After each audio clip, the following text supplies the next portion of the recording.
Disclaimer, the views and opinions expressed in this video are solely those of the individuals involved and do not necessarily reflect the official policy or position of Diary of an OFW or Audio Media. We are not responsible for any actions taken based on the content discussed.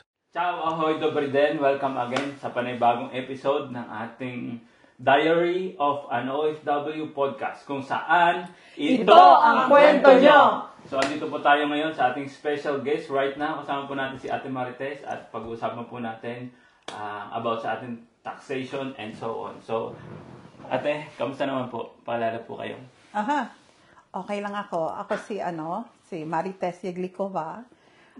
Mostly siguro sa inyo kilala na BC Marites Yeglikova.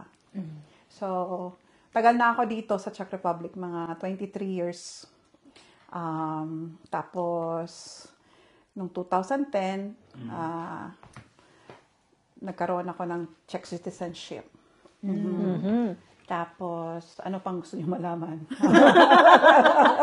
So, basta about po sa tax, kayo po yung tatanong na ano po. So, yung sa tax, actually, dami kasi mga Pilipino na nagtatanong. Okay. Kaya, nag-aral ako niyan as in literal na check na paano gawin. Yes, Tapos, nung alam ko na yung proseso, nag-come up ako ng assistant services. Yun. So, yung annual tax kasi, ang karamihan sa atin walang alam na every year talaga may annual tax reconciliations. Ibig sabihin, nagbabayad tayo ng tax monthly from January to December. So, yearly, kahit sa Pilipinas, meron tayo niyan. yes. Kaya lang, walang balik sa atin, di ba? Pero dito, usually, the first year na nagsa company kayo, may malaking balik. Then the next year, konti na lang may balik sa inyo. Ganon. So, yan. Tapos, kagaya po na napag-usapan natin kanina, is accounting po kayo dito sa, before sa Czech Republic. Yeah. Until now, ganun pa rin po ba? Oo. Actually, sa Pinas, nakapagtapos ako ng accountancy. Tapos dito sa Czech Republic, I'm presently working as a senior accounts receivables sa Oracle team. US company yan siya. So, I'm handling US payments. So, pero yung sa tax dito sa Czech Republic, hindi talaga yan related sa work ko. Pero since may background ako na accounting, pinag-aralan ko talaga yan. Nag-ano ako ng check na about sa taxes. Yan. So, paano po kayo nag-come up sa ganitong idea na tumulong sa ating mga kababayan about sa tax and then sa government services ng Czech Republic? Paano po kayo nag-come up sa ganitong situation po? Dati na talaga ako tumutulong ng Pilipino. Tapos nung na-official na lang nung last year, September, kasi nakikita ko na kailangan nyo ng boses. Kasi yung language barrier na yung Czech, mahirap talaga. Marunong naman ako mag-check, pero yung bang paano mag-handle ng mga local, kasi may ano yan tricks, may tricks ako dyan. Paano ko sila i-handle. Then, yung dami ko nang natulungan, to be honest. Hindi lang sa tax, kundi sa Labor Office, sa Ministry of the Interior, Ministry of Justice, Ministry of Education, name it. Lahat siguro na ano ko na. So, minsan, tinasamahan ko yung client ko, yung Pinoy. Minsan naman, pwede ko lang tawagan yung in charge sa lokal na ganito, kausapin ko sa phone or mag-i-email. So yun. So, happy naman ako na ito yung naging, kumbaga, yung bang mission ko sa Czech Republic. Matulungan yung mga Pilipino. Of course, may mga assistance fee yan. Of course, siyempre yung time ko rin. Pero yung effort tsaka yung care ko sa pagtulong, hindi yan mababayaran. Kailangan po ng mga OFW natin dito sa Czech Republic. Lalo na dumadami po tayo. And then, actually, napakaraming Pinoy ngayon na dumarating dito sa Czech Republic. Actually, medyo yung quota natin for Czech Republic is very demanding, 10,000 a year, sabi natin sa ating previous interview. Ate Marites sa Facebook, right? Gano'n na po katagal yun? From September, so 1 year na. Opo. Yes, So, yeah. anniversary na po last Last September. last ano po, September, September yeah. 2025, ano po. Yes. So, yung sabi mo po na matagal ka na talagang tumutulong sa mga Pinoy, naging official lang siya last September, September. last year. Last year, yes. And because of your mission na talagang makatulong sa kapwa mo Pinoy po, di ba? Yes, yeah. So, total, nabanggit mo na naman po yung sa taxation. Okay. At yun din naman po yung rason kung bakit kami nandito. Okay. So, ano po ba ang mga tax benefits and advantages ng isang Pilipino na OFW na nandito sa Czech Republic? Yung mga benefits, for example, kung nandito yung mga anak nyo, yung, from 0 to 18 years old, pwede nyo yan i-declare sa company ninyo. So, magkakaroon kayo ng less na tax. Yun. Tapos, isa din na pag taxpayer kayo, talagang ang tingin ng mga lokal sa inyo, ito taxpayer, good taxpayer. Isa yan ang ground na makapasa kayo ng PR, permanent residence. A good taxpayer. Yeah, good taxpayer. Since kayo puro employed, so talagang automatic yan, di ba? Wala kayong choice. Pero, yung annual tax reconciliations, pantay-pantay. Ma-check man o ma-Pinoy. Meron po bang tax refunds? Ganon. Opo, Ganyan. Kadalasan mga Tapos sabi ko, ipakita mo sa akin yung yung document na taxable income for 2024. So, ang karamihan, meron talagang tax refunds. Oo.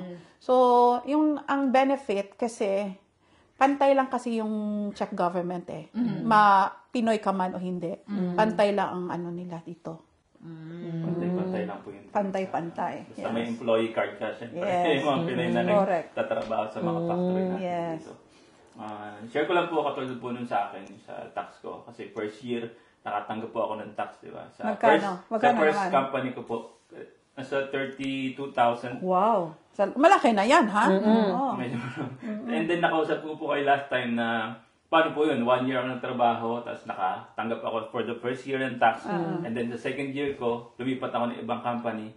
Ano pa po yun? Bagong computation na po yung kagaya po ng sinabi niya. Bagong computation. Pero, mostly, for example, mga big companies, hihingiin nila yung taxable income mo for last year. Meron naman po tayong record na every year na. Oo, kung magsabi sila na, sige kami yung magfa-file, sila magfa-file. Pero kung walang sinasabi, lapit kayo sa akin. And then pwede ko po mag-request ng record na yun sa company mo, di ba? Yes. Which is yung may karapatan natin bilang mga OFW dito. Paano po malalaman ang calculation ng tax? Tapos, paano mo malalaman kung may tax ka talaga? Kasi i-base yan sa whole year income mo. Pag makita ko yung whole income mo, tapos, okay, ito yung i-base yan, yung whole income mo, at saka yung whole tax na binayaran mo for the whole year. Ayos. So, doon i-base. Tapos, yun, pag ate, paki-check mo naman kung magkano yung tax refunds ko. Pwede yan, libre naman. Kasi dahil dumadami na yung mga inquiries, dati kasi mayroon akong assistance talaga niyan na fee. Pero ngayon, consider ko na lang din. Siyempre, Pilipino tayo, kapwa Pinoy. Pare-pareho lang po ba yung tax ng mga workers ng mga Pilipino dito? Like, halimbawa po, may family po yung isang Pilipino. Magkaiba po ba yung sa tax ng single or Mas mataas yung single. Kaya mag-asawa na kayo, ha? Kahit mag-asawa kayo tapos wala kayong anak, parehas pa rin ang Kumbaga yung tax discount para po sa may mga anak. Yes. Yeah, para yun sa mga anak. kahit po yung anak mo is nasa Pinas, basta may anak ka, ano po? Hindi, dapat nandito. So yun, may nagtanong din po pala no. Dapat nandito. May nagtanong po pala no na kung may anak daw ba sila sa Pilipinas tapos declared na anak nila dito, magkakaroon daw ba sila ng discount? Dapat nandito. Dapat nandito. At nag-aaral. Nag-aaral. Nakatira, may Yes. insurances. Guys, kailangan nandito, guys. Kailangan dito. Dali nyo na yung mga bata. Ano po, tinanong kung may anak ako pero hindi naman po nila tanong kung nasaan. Hindi ko alam kung may discount o wala. Pero yun po yung official natin na kailangan nandito yung anak mo sa Dapat Czech Republic. nandito, yes. Para ma-discount ka. Oo. Siyempre, kung isipin mo lang din, di ba, nandito sa doon sa Pinas, tapos sa election taxes, unfair naman dun sa Czech government, di ba? Ilang percentage po ba talaga? Pwede ko po sabihin, 21%, 20%, ilang percentage po ba ang tax dito? With, sa mga income tax? Income tax. So mga 20 to 30. Ganun. 20-30% income tax. Yeah. Pero mas malaki talaga pag single kayo na walang anak. Ang laki talagang deductions. Yes. And then malaki rin po yung balik. Hindi naman Ibalik assurance ba? na malaki ang balik kasi nga yung taxes kasi sa government ganon. Pero yun may nagtanong sa akin na, "Ma'am, ganito, ganyan. 3 beses po akong lipat-lipat." Ganon. So parang feeling niya ang laking niya. So binalik lang sa akin, totoo ba talaga 70 crowns lang po, ma'am? Ganon talaga. Pero siguro po ma'am, maganda iklaro natin, no? Na hindi lahat ng palipat-lipat ng company. Hindi yan assurance, yes. May refund kayo. No, hindi no, lahat. no. It depends on your situation. Like for example, nabakante kayo ng ilang buwan, di po Yes, ba? yeah. So, depende pa rin yan. Mas maganda, kontakin nyo na lang siya. Yeah, para ma-explain Para ko. ma-explain niya. So, yun, share naman natin yung ating yung social media ni Ate Marites. Mamaya, i-share natin yung link. Yeah. Tapos ano po yung paano po sa mga trade license holder? Paano naman po ang taxation nila? So, naman, for example, pong mag-annual tax reconciliation, 60% ang i-declare doon. So, hindi 100%. Kasi, for example, ikaw, may work full-time job. Ako, meron din akong full-time job, pero naka-trade license dahil sa business ko, di ba, sa services. So, ibig sabihin, hindi siya, doon lang tayo, ang company, for example, ang company, sila yung mag-deduct ng mga taxes. Yeah? Income tax. Monthly tax, yeah? Pagkadating sa sa annual tax reconciliation, diyan na marirecord natin kung may income ka sa trade license, ganun. So, makikita dyan sa lahat paano, kung may babayaran ka pa ba or hindi. Or may tax returns ka ba o hindi.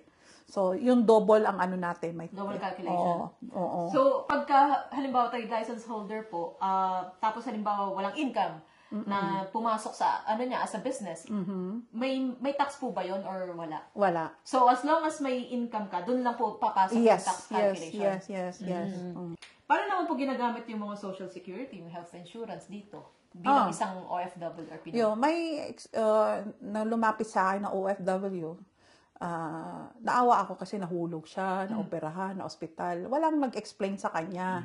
Sabi niya, "Ma'am, tulungan niyo po ako, nahulog po ako. Wala po ako natanggap na financial support sa insurance." Sabi ko, hindi yan sa VCP Insurance nagpo-provide. Ang VCP Insurance nagpo-provide nga sa mga hospitalization, ganon. Hindi yan sila nagpo-provide ng financial support, kundi ang Social Security.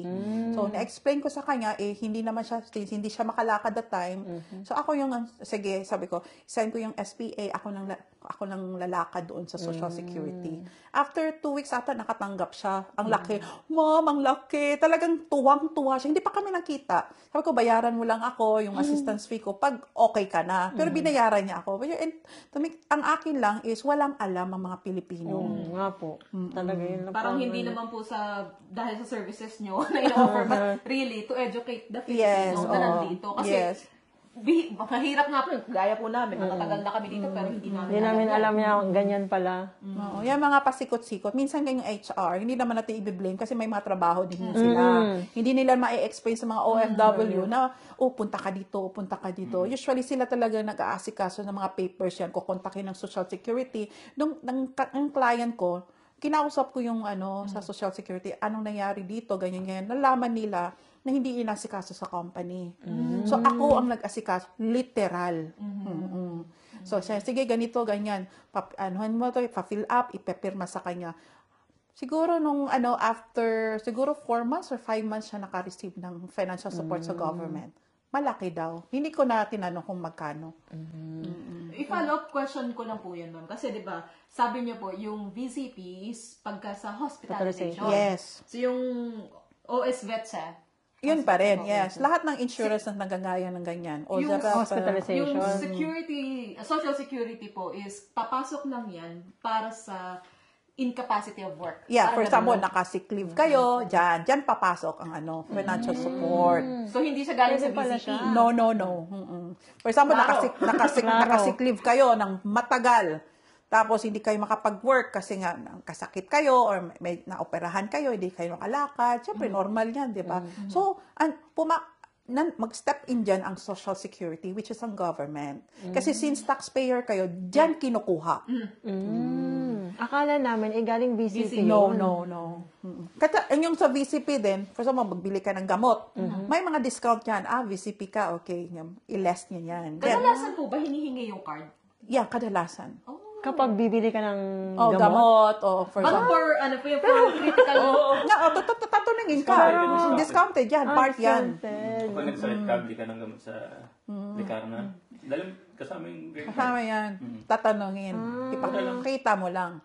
Pero so far naman, mas mura naman ang mga gamot dito compare sa Pilipinas. Mura naman talaga. Effective so naman. Oo. Yeah. Kahit pa paano. So yun pala, isang magandang clarity yun sa atin. No? Yung VCP, pumapasok lang yan or magagamit lang natin yan pag na-hospital ka due to sickness. Now, when it comes to your incapacity of work, doon na papasok yung OSVETCHE na social security dito na kung saan magre-refund sa'yo if any case you cannot work. Yeah. You cannot go to work. Hindi pala siya po refund. Parang magkaiba po ba yun? Yung government support versus yung pag nawalan ka po ng trabaho? Or iisa lang po yun siya? Pag iba rin yan, kung mawalan ka talaga ng trabaho, sa labor office yan. So, hindi na po siya under ng OSVETCHE? Hindi sa Social Security. Iba rin yan. So, yung may natalungan din ako ng client na OFW, kaya lang, may mga kategorya yan sa labor office. Sabi ko, OFW siya dito, magto 2 years. So, sabi ng labor office, hindi pa kami tumatanggap ng ganyan. So, syempre, naawa ako sa client ko kasi nga, wala siyang trabaho usually kasi mga more on sa mga PR, mayroong PR or check, binibigyan ng 60% ng salary mo kung wala kang trabaho. And I hope soon, yung mga OFW maka-avail niyan. Yung mga hindi pa PR. Pero ikaw, pwede ka na, if ever wala kang work, punta ka ng labor office, bibigyan ka ng financial support for 6 months. Wow.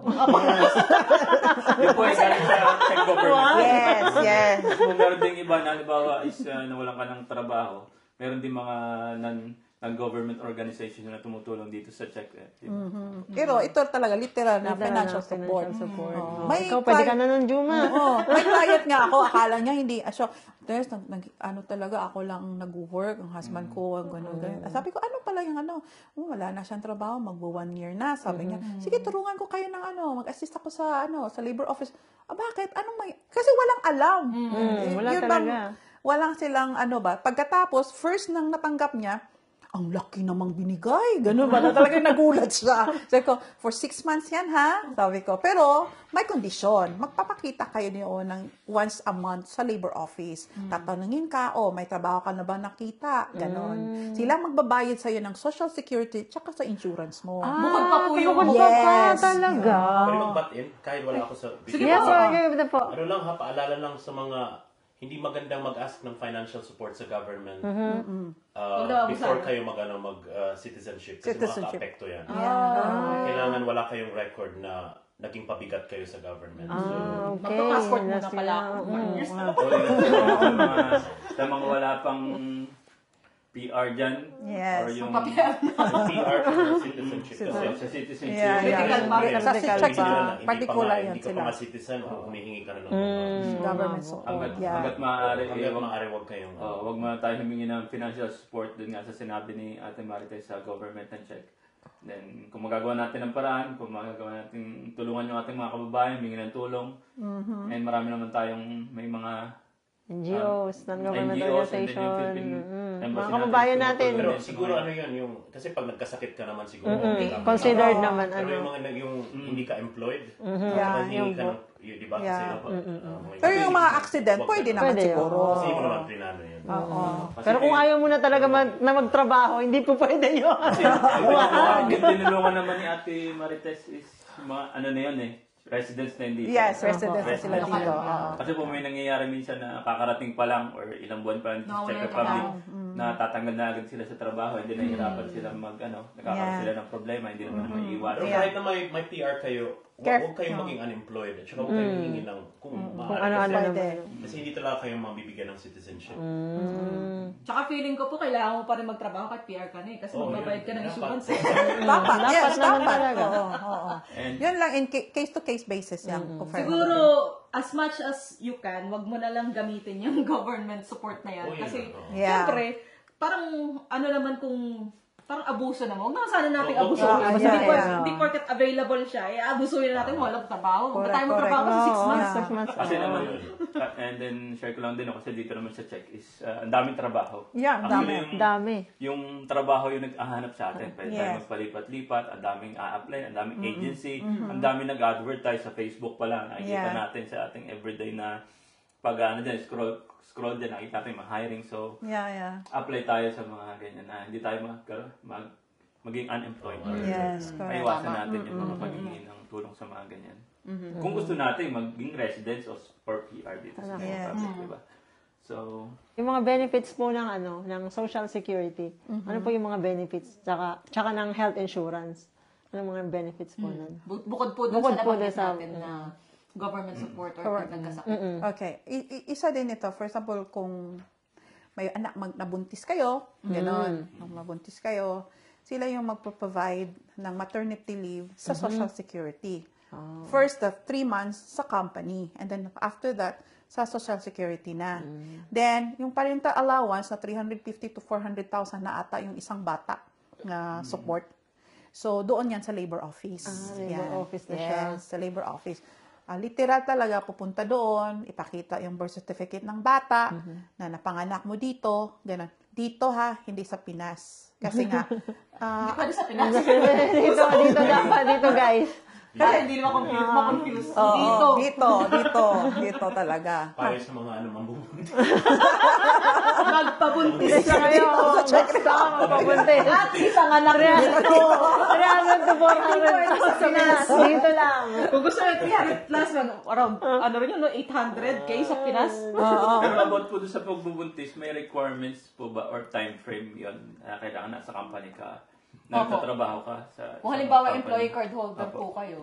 Kung pagdating mo pa lang dito sa Pinas, Mabuntis ka ano po ba yan? Pasok po ba yan? Valid po. Pero halimbawa po, pupunta rito yung asawa kasi, siyempre, may mangyayari ngayon, pupunta rito yung asawa niya, and then, kailangan po ba pumapasok siya sa company? May time frame po ba yan? Ano ba, pumasok ko sa company, nagpabuntis ka na agad, 1 month pa lang. May ganun po ba? Pabuntis na. Excited na. Pero di nagkita. Parang may plano to. May plano to.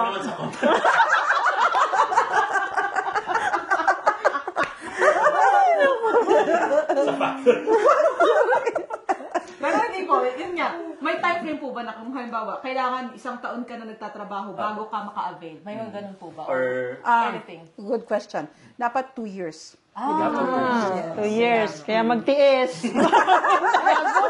Wag muna, 2 years. Kasi nalaman nila na, ay, pag nabuntis Pwede pala. pala. Yan ang 50,000. Punta na ako, napapabuntis na ako sa'yo. Pero yun po ay lump sum or parang per year po siya binibigay? Nahati-hati. Nahati-hati. Sa akin kasi nung pinanganak ko yung pangatlo kong anak, kinuha ko lang 11 months. Merong 11 months. 11 months na parang buo po? Or Hindi. Staggered pa rin yung every 11 months? Basta 11 months lang. Within 11 months, ibibigay na lang. Every month may makukuha ako. Para 11 months na. Okay. Kumbaga, that time, 250,000 pa lang eh. So, Pero hanggang ilang years po pwede 4 years. 4 Pwede years? mo kunin yung 4 years. Pero yung amount na yun, ang pagkakaintindi ka, yung amount na yun, so kung pwedeng makuha mo in 1 year, pwede in 4 years. 4 years, May option ka. May option So, ka. 4 years yung pinili mo. So, syempre, every month. Maliit lang. Yeah. Kumbaga, total niya. i-divide talaga siya. Pero i-divide. Monthly, may marireceive ka. Kung anong gusto mo, 11 months ba, or 1 year, or 2 years, or 4 years. Yan. So, lilinawin ko lang po ulit. Pag halimbawa sa mga maternity po, when it comes to maternity, no, may yung nabanggit po kayo na 3 months from the employer? Yeah, yung maternity leave. Yes. Maternity leave. Tapos, Yes, sa continue. financial support naman po, yung galing sa labor office. Yung parental allowance. Parental allowance Yes, ang tawag. yeah. Yun yung 300 plus sa individual. Yeah. Tapos yung sa Social Security po, may makukuha po ba sila? Or Yung after ng maternity leave sa company, sila yung magko-continue. Yung sa Social Security. Yun yung ano. Yung may mga, kasi ako client na based on my experience, alam ko na kasi may lumalapit ganyan, pwede pa patulong, gano'n. So, alam ko yan, yung mga process na yan.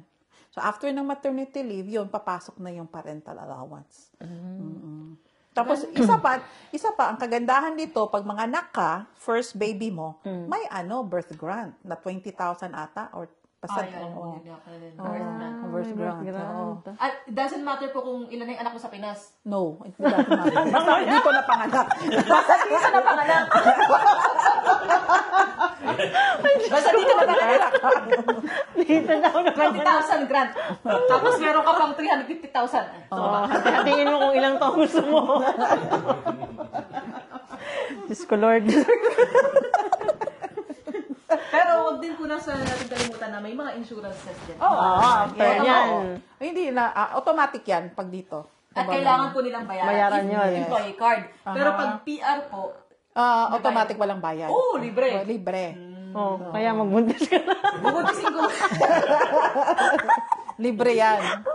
Automatic yan, libre. Pag PR po, libre. libre. Yes. Sa employee Card card, lang yung may bayad. private insurance program. Okay. Yeah. Clear? Clear na po.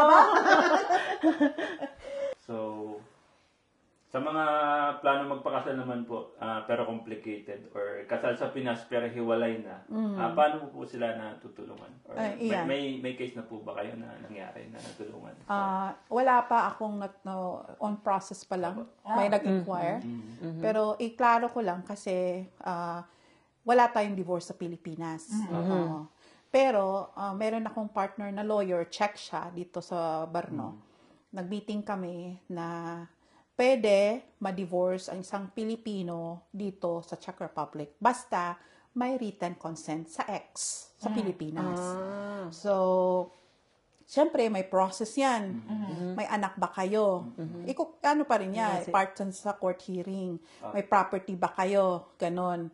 Then, after that, divorce. So, mga 6 to 1 year ang process, ang ano niyan. Process dito. Process dito. Pero, legally married pa rin kayo sa Pilipinas. Dito lang kayo divorce. So, usually naman sa mga client ko, may mga gusto sila dito magpakasal.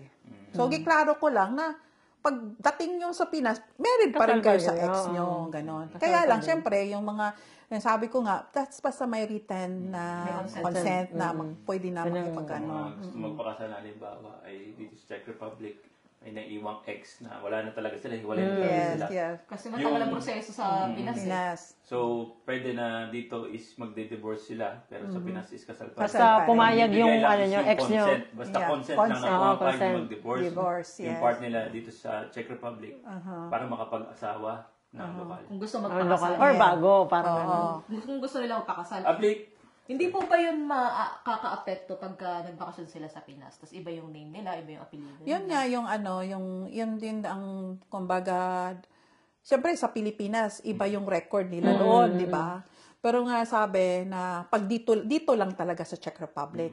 Ang problema, for example, bakit ganito, ganyan. So, may siguro literal na may complication ba na Pero syempre, may record na sila dito, nakasal sila. Siguro applicable lang po yan sa mga tao na wala na talaga, hindi na nag-work yung relasyon sa Pinas. Talagang literal tapos na kasal, tapos gusto na mag-divorce, kaso dahil matagal ang proseso sa Pinas at minsan hindi pa ina-allowed, tapos gusto na dito mag-asawa ng lokal or anyone dyan, yung divorce na ifa-file is good for Czech Republic lang. Czech Republic. And Or dapat, lahat ng mga countries na may divorce. Yun. within Schengen po. Yes, within Europe. yeah. And dapat by consent galing sa Ex nyo. sa ex nyo sa Pilipinas. Yeah. It's like an agreement po na wala na kayo. Wala na talaga kayo. Yes. Na Pero- kanya-kanya na buhay. Pero pagdating sa Pilipinas, legal pa rin yung kasal nyo. Kasal nyo. Hindi siya mag-void. Yeah. Which, yun nga, medyo complicated ang sitwasyon kasi pag babakasyon ka, di ba? Yeah. Hopefully, ang narinig ko, 2024 na ipasa na sa di ba? Divorce. Senado, yung divorce. Sana Pero, nga. sana nga, di ba? Kasi tayo na lang ang country na walang divorce. Well, so magiging madali na yung transition from... Hindi ko naman yun inaano na talagang pro ako sa divorce. Pero may mga toxic na talaga na relationship na kailangan na talagang tapusin, di ba? Tsaka hindi naman po kasi, sabi ko, hindi na nga yan sensitive topic eh. Yun yan, dapat na pinag-uusapan kasi kailangan ayusin. Yes. Di ba? Pwede po ba tayo mag-dive in sa kung paano kayo matutong mag-check? Ma-experience Oo po? naman. Nagtuturo din po kayo? Nag-tutor ako ng check. So, yung A1, A2. Kanina, sabi ko na 23 years na ako dito. Yes, So, medyo matagal na. Pero hindi ibig sabihin, meron namang, kumbaga para sa akin yung exposure. Yan ang secret. Exposure. Huwag mahiya. Kasi yung mga local, pag marinig nila nagtatry hard tayo na mag-check, matutuwa sila. Sila yung mag-a-adjust. Totoo po yun. Wag mahiya. Tapos, yung sa akin kasi, yung first talaga, umiyak ako. Kasi parang feeling ko, nakikipag-usap ako ng ibon. Diba? Ang bilis! Yung mga ganon. Totoo. Oo, sabi ko, ay, hindi ko kayo naintindihan. Umiyak ako. Tapos nung after siguro after 1 year, nag-aral talaga, piniga ko talaga yung utak ko. Talagang piniga ko, tiniis ko, yung talagang inintindi ko anong ibig sabihin, yung mga ganon. Hanggang, ito na pala. Tapos, pag uwi ko sa bahay, walang English. Gitrain ko talaga yung sarili ko. Manood ako ng Betty La Fea. In check. Hindi ko yan makakalimutan. Walang subtitle. In check. Talagang doon ako natuto. Sabi ko, kasi yun, diba, sikat that time yung Betty La Fea. Mga panahon po na. Oo, panahon namin. Search mo natin Betty La Fea. Diba? Hindi naman siya pangit, diba? Tapos gumanda siya, matalino siya. Tapos, naiintriga ako. Naka-check eh. So, ang gina-record ko pa yan sa yung CD. Yung CD ba yan? O parang Betamax o cassette pa daw, ganon.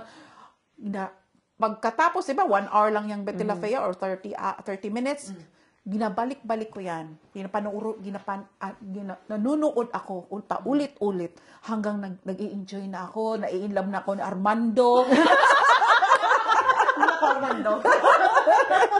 So, yun din. Yung literal na check talaga lahat ang exposure. Kahit sa TV, kahit sa mga series, yun, check talaga.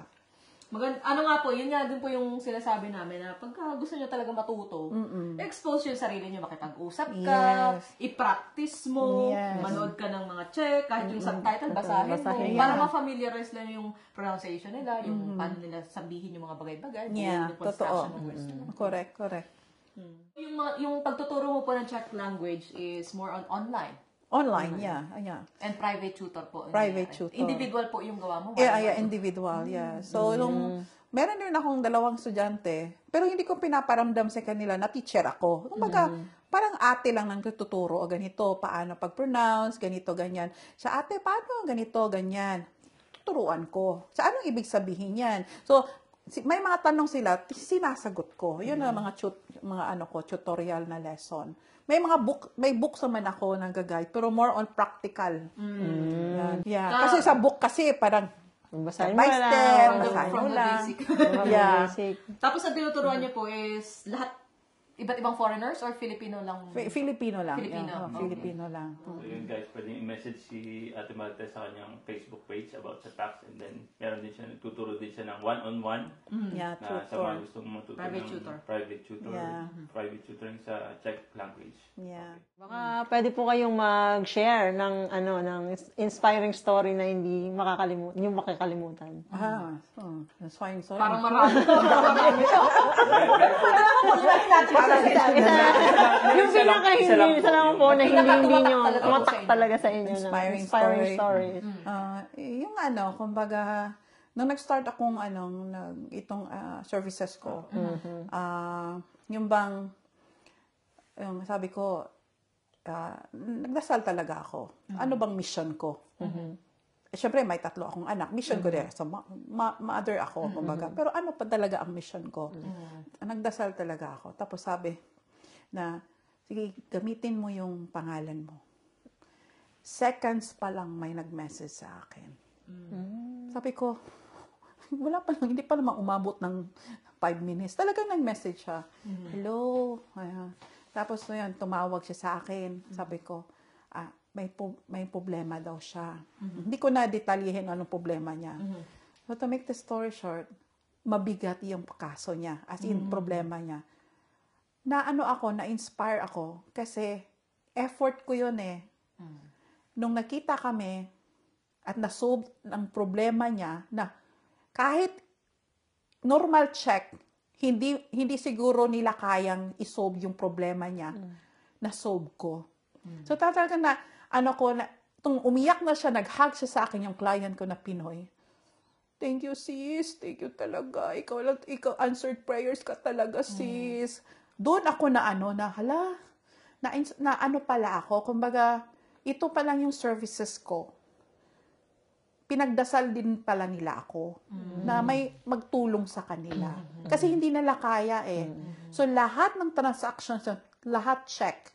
Talagang hindi din nila nakalaan. Ngayon, okay na siya. Bumabalik siya sa akin if ever may mga sis, ganito, ganyan. Ate, ganyan, ganyan. So, nandun na yung trust. Yung pag na-inspired ako, yung inspiring story na nakatulong ako ng kapwa Pilipino. So, yun. Kung hindi nyo kasi natatanong guys, si ate ay parte ng mga ginagawa niya na pagtulong is sinasamahan niya yung mga Pilipino if any case meron silang concern sa government offices, like sa mga health insurance, social security, sinasamahan niya para, kumbaga siya yung nagiging interpreter ng Pinoy sa chess kinakausap. Yes. So, yun, parte po yun ng sa labor office, gano'n. At parte din pala siya ng Integrace. Yes, adaptation and integration course. So, siya yung parang Filipino version. Yeah. Filipino version. Meron na may Czech lecturer. Ako yung mag-interpret into Tagalog. So, sa mga hindi pa pala nakakapag-take ng adaptation course, mag-sign up kayo kasi may fine po. May fine na 10,000. Kung ikaw ay dumating sa anong year po? Yung effective siya. Effective siya ng 2021. Since 2021. Hindi nyo na kailangan matakot kasi nandiyan na si Ate Tess na pwede nyo malapitan. Napaka-approachable nito. Salamat. Yeah. Tapos isa ding inspiring story, yung 10 OFW na apple picker sila. Lumapit sila. That was September this year lang. Sabi niya, Madam, ganyan. Hindi po pa kami nakatanggap ng tax refunds, gano'n. Sabi ko, sige, ibigay mo sa akin yung document ng 2024. Hindi pa po yan ng late filing. Siyempre may di ba? Kumbaga, sa online na kami nag-uusap eh. Yun ang ginabuild ko na trust. Kasi mahirap, hindi po malakita ng tao, di ba? Tapos sabi niya, ganito, sige, basta believe me. Pag magsabi na akong believe me, gagawin ko yung lahat ng efforts ko. So, nung nag-file kami ng September 21, isa-isa sa kanila, meron silang 17,000 crowns. Wow. Na-receive nila lahat yan. Galing sa Financial Urat. Sabi ko, pera nyo yan. Karapatan nyo na i-claim nyo yan. Ako, nag-a-assist lang. Nagbayad sila sa akin. Kasi yung time ko din, di ba?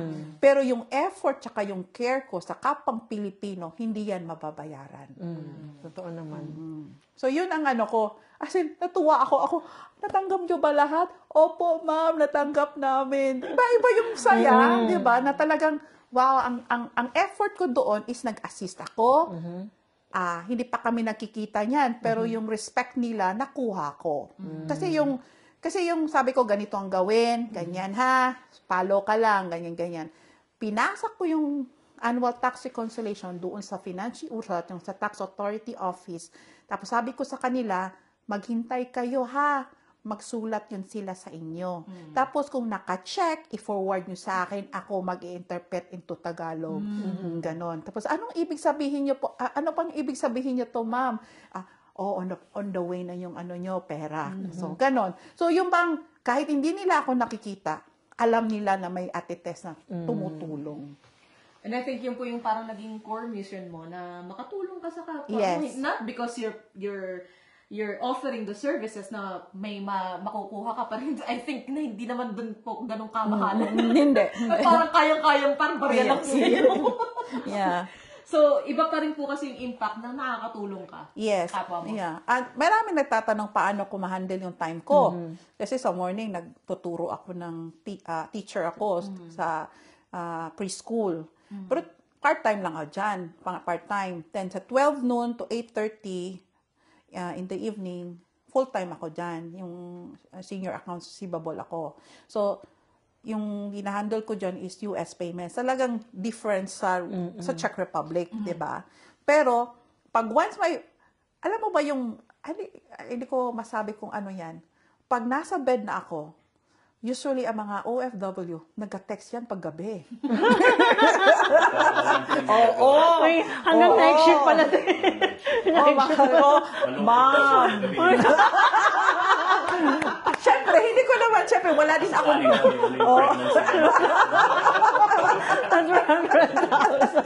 Kasi, siyempre, ako, wala din akong time sa umaga, di ba? The morning, afternoon, hanggang gabi. Pag 8 o'clock ng gabi, ang dami na mga messages sa WhatsApp tsaka sa messenger ko. Ginabasa ko yan, as in patiently, ginaano ko yan. Yan yung mga concerns nila. Sinasagot ko talaga.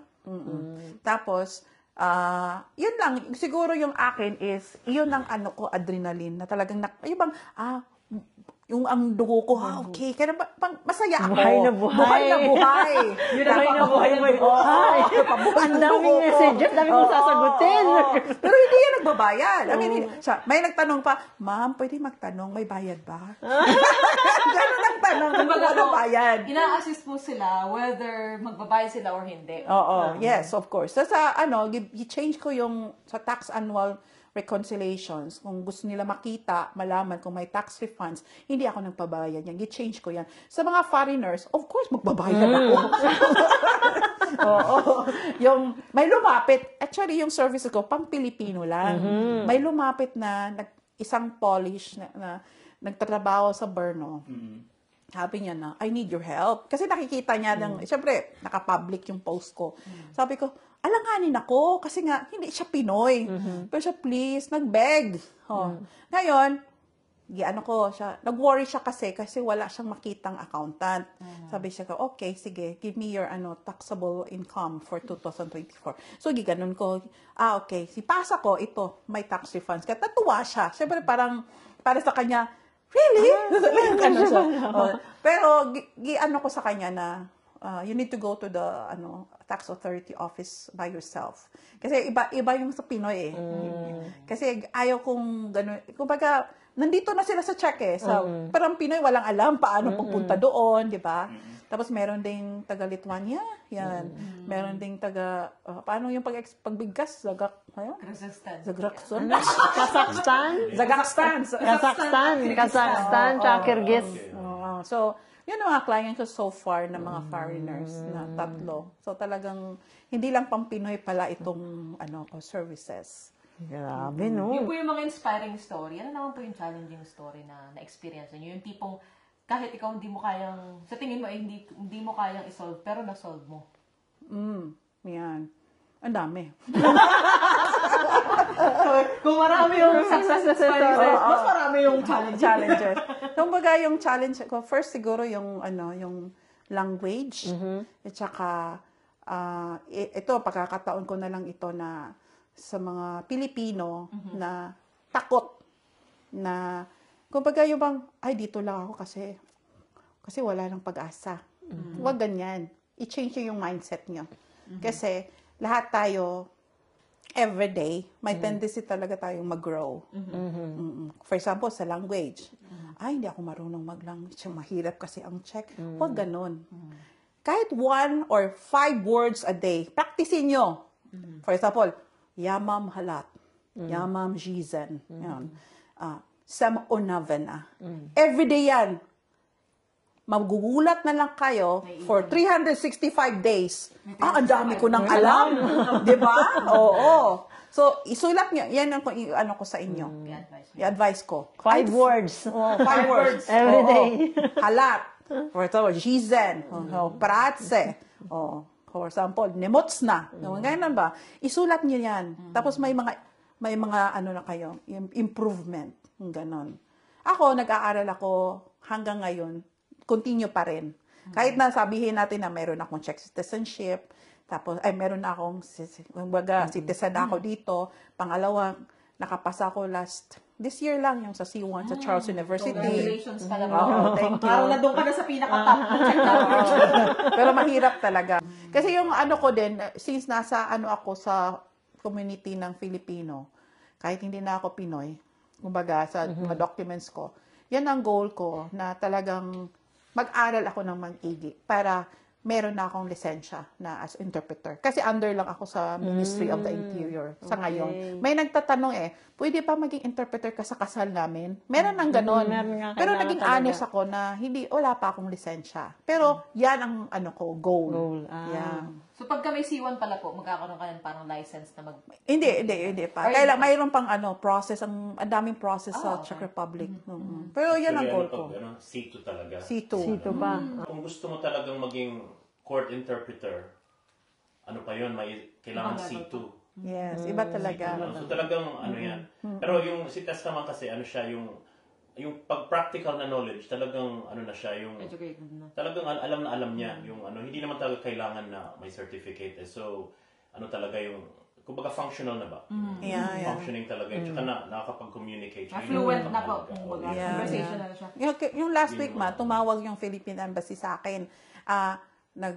Tumawag, nag-email, and then sabi ko, sige, try ko nga. So, nag-email ako sa yung contact na person sa yung gusto nila ng Czech Filipino interpreter. So, tumawag siya sa akin. Nag-check kami. Sabi ko, English or Czech? Sabi niya, Czech. Nag-usap kami. Sabi ko, maging honest ako na wala akong lisensya. Sabi niya, okay na yan. Kasi yung judge naman ang nagsabi na in-need talaga namin ang Czech Filipino interpreter. So doon ako nainganyo lalo na talagang wala pa talagang na Pinoy. So kinuha nila ako. Kasi before daw, dalawang yung interpreter kinuha nila. Pilipino na English Tagalog, tapos ang isa English Czech. So parang dalawang tao. Parang from Czech to Tagalog. From Czech, English, Tagalog. Tagalog, English, Czech. Parang ang hirap po. Kasi baka mamaya mamalinaw. Yes, tapos yung... Mamaya mabitay. Imbis na child custody. So, nung kinausap ako, isa na lang daw kukunin, ako na lang. Kasi, okay naman daw yung communication ko sa Czech. So, ganyan-ganyan. So, before, ayaw ko talaga. Pero ngayon, parang ready na ako. Na talagang, syempre, sabi niya, next year, tatawagan ako. Doon talaga sa court. Doon ako court. Parang hindi ako lawyer, pero parang nasa korte kami niyan. So, isang Pilipina na tutulungan ko. Tsaka hindi lang yan language. Iba naman, may mga naman na magagaling sa language, pero walang patience sa mga ganyan. Yung mga makipag-usap sa mga kung saan mga institution, yung mga tao kasi halimbawa ako, wala akong tiyaga sa actually, nakapasa din ako ng C1 na yung na-take ko na yung test. Pero wala akong tiyaga sa mga ganyan. Hindi ko yan kaya yung pag-usap dyan. Kung mamaya sabi ko sa inyo, di ba? Pag may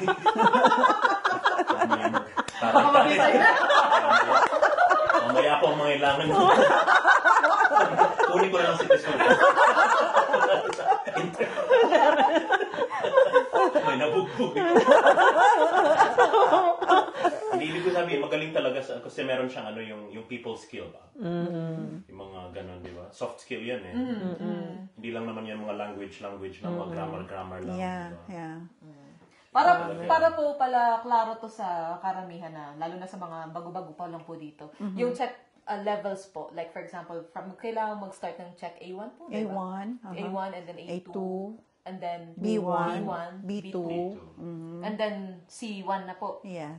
C1 advanced na talaga. Advanced na talaga na. yan. Yeah, super advanced. Tsaka yung C1, kapag, ito na lang yung certificate na yan, kung makuha yan, at saka, nag-take na kasi ako nun eh. So, kapag kapag may ganun ka na, pwede ka na magtrabaho sa mga ministries, mga government offices, mga ganun. Tsaka kung gusto mong magturo sa mga school, requirement yan.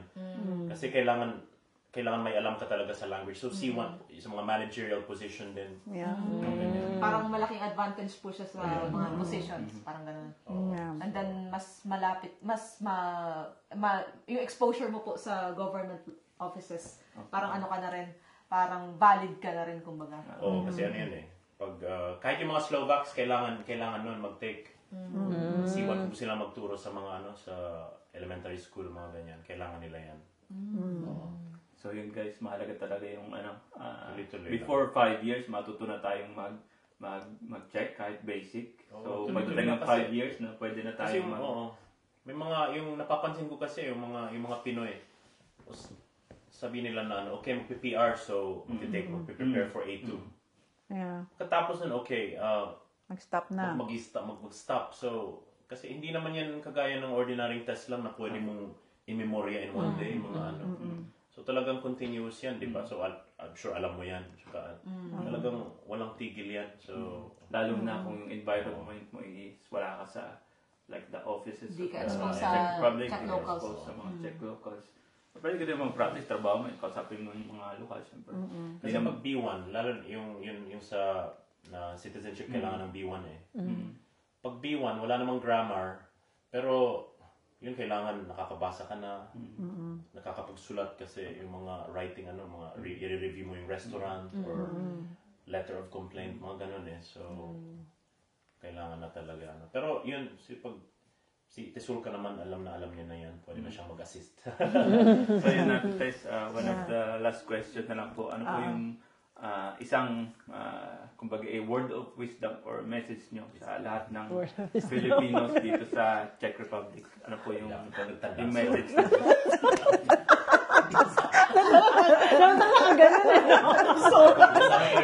Gusto nyo mo i-change costume? Pinagyan nyo. Nahiya ako tuloy nun. Ang ganda. So yun po. Yun, Message. Sa mga Pilipino na bago or matagal na dito, yun yung number 1 ko is huwag mahiya na magsalita ng Czech.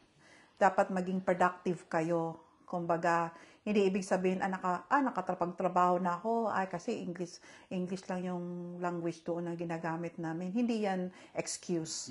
Nandito tayo sa Czech Republic. So, dapat tayong mag-adjust sa mga lokal. Yes.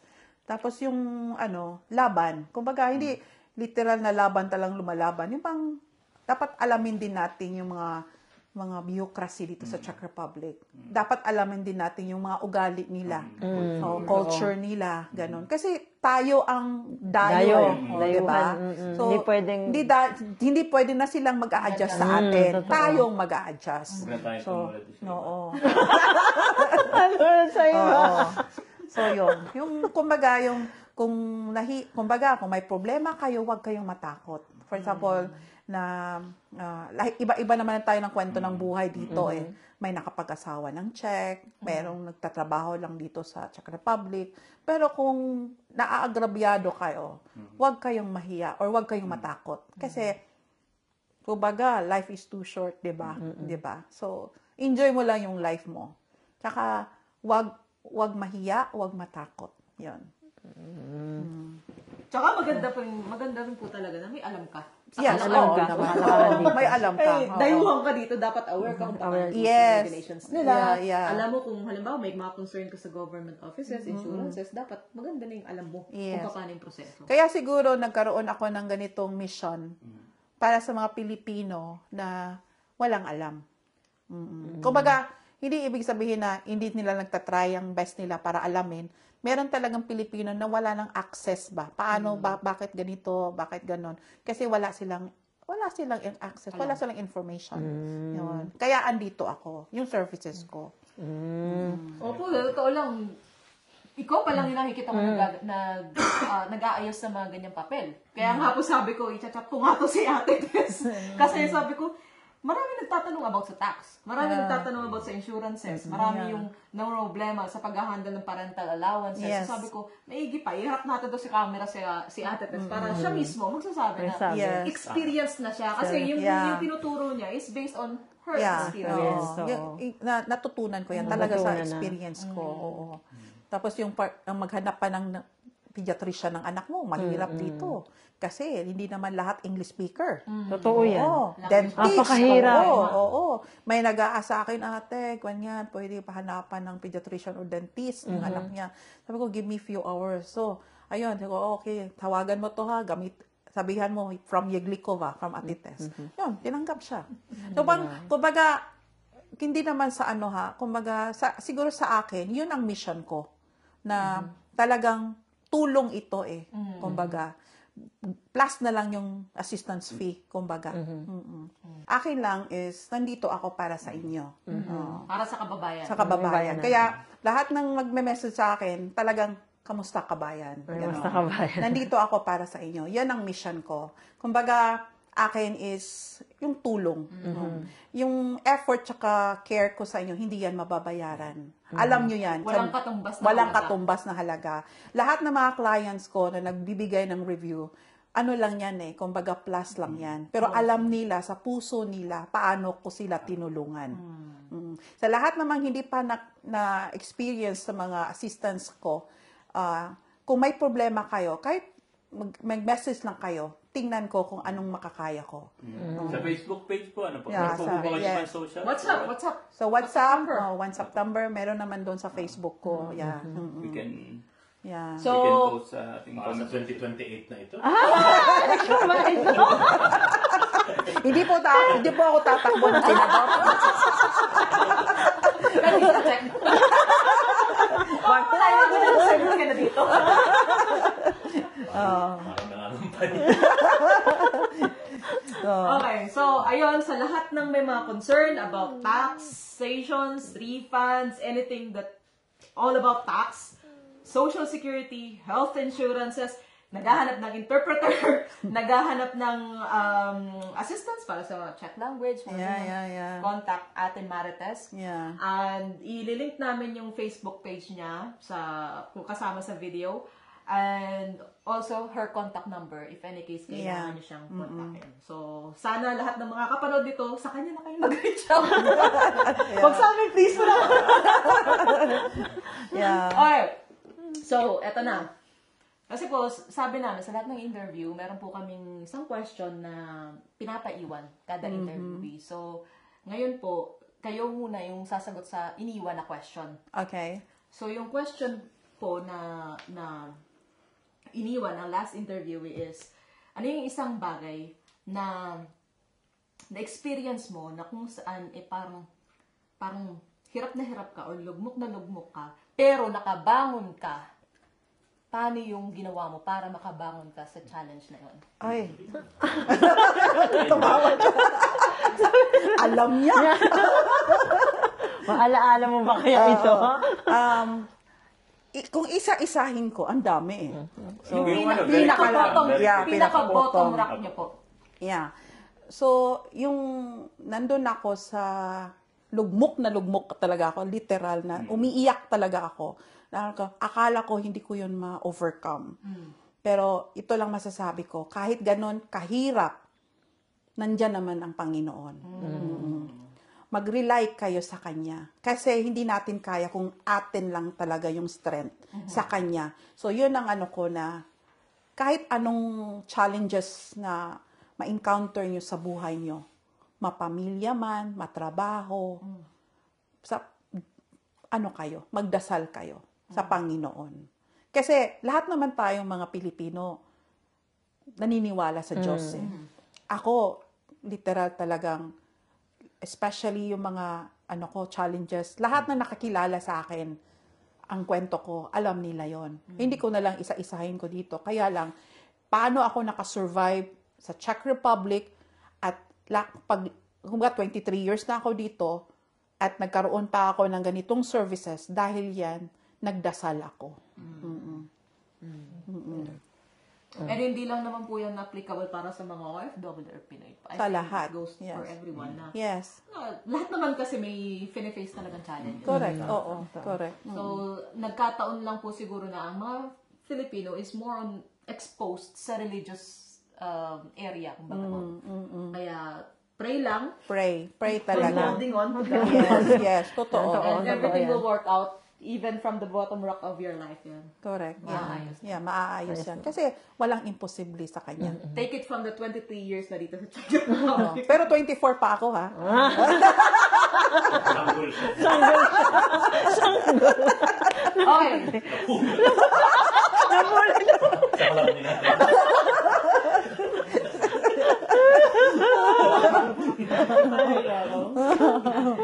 Okay, so pagbibigyan naman po namin kayo ng pagkakataon na mag-iwan ng isang question para sa next interviewee. It's your time.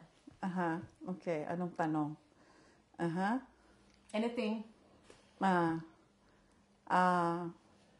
Anong gagawin nyo pag nasa toxic relationship kayo? Okay. Doon ang tanong yan. Tanong So niya na. yun guys, isa na namang makabuluhang Muntong hininga ka na. Ang lalim na. Kasama yung boss na closing na tayo. Ano ang kwento nyo? So yun guys, isa na namang makabuluhang kwentuhan with syempre Ate Marites at yung nagsalita kanina sa likod. Pwede po pa namin kayo pakilala. Kuya L. Si Kuya L po. So medyo matagal na rin siya dito sa Czech Republic. So yun guys, maraming salamat sa inyong time. Ate Marites, Yuma, please. Siyempre. So yun guys, maraming salamat. At don't forget to hit like, subscribe sa ating YouTube, click like and follow sa Facebook. At sa ating sa Instagram. And then meron tayong Spotify din. Siyempre guys. TikTok. At dito na po itatapos ang ating episode ng Diary of an OFW. Kung saan ito ang kwento nyo. Doon pala. Akala ko dito.